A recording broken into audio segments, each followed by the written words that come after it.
एक बार की बात है, एक आदमी हर बार श्राद्ध करता है और हर बार जब भी वो अन्न का दान करता है, सेवा भाव से सब कुछ करता है, उसका उस किसी न किसी से झगड़ा ज़रूर होता है, चाहे घर वालों से हो, चाहे बाहर वालों से हो। तो उसकी पत्नी भी ये पैटर्न नोटिस करती है और उसको बोलती है कि आप गुरुजी से पूछिए ऐसा क्यों होता है। तो बेचारा हैरान परेशान गुरुजी के पास पहुंच जाता है कि गुरुजी मैं इतना करता हूँ अपने पूर्वजों के लिए, पर जब भी पितृपक्ष आता है मैं रोज़ उनका दान करता हूँ, सेवा करता हूँ, उनको याद करता हूँ और ऐसा हो जाता है। तो गुरुजी ध्यान लगाते हैं उसका हाथ पकड़ के और उसको बताते हैं कि तुम किसी एक जन्म में हिरण रह चुके हो और तुम्हारे कोई ग्रेट ग्रेट ग्रैंडफादर जो थे उन्होंने तुम्हारा वध कर दिया था। अब उन्होंने जब तुम्हारा वध कर दिया तो तुम खुद ही निकले हुए थे अपने घर वालों के लिए खाना ढूँढने के लिए, तो तुम बहुत ही पीड़ा में गए हो। तो वो तुम्हारी आत्मा ने अंदर से ग्रज पकड़ा हुआ है, एंगर पकड़ा हुआ है।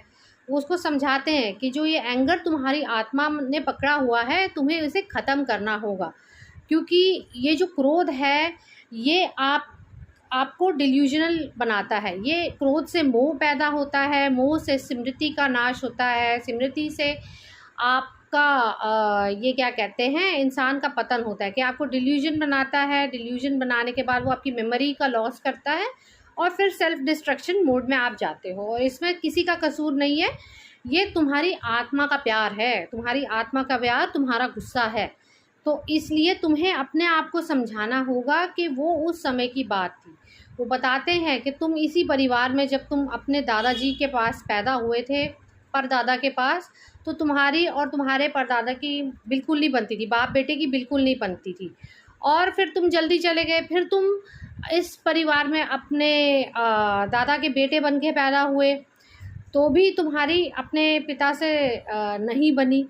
तो हर बार तुम्हारी उनके साथ अनबन रही है, इसीलिए तुम्हारे साथ हमेशा ऐसा होता है।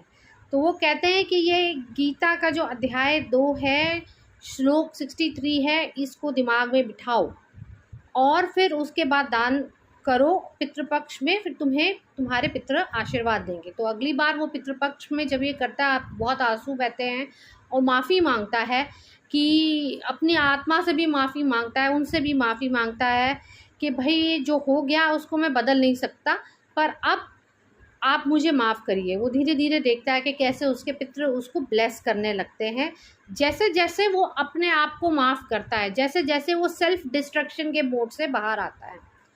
तो दोस्तों, आशा करती हूँ ये कहानी आपको या आपके किसी अपने की मदद करे।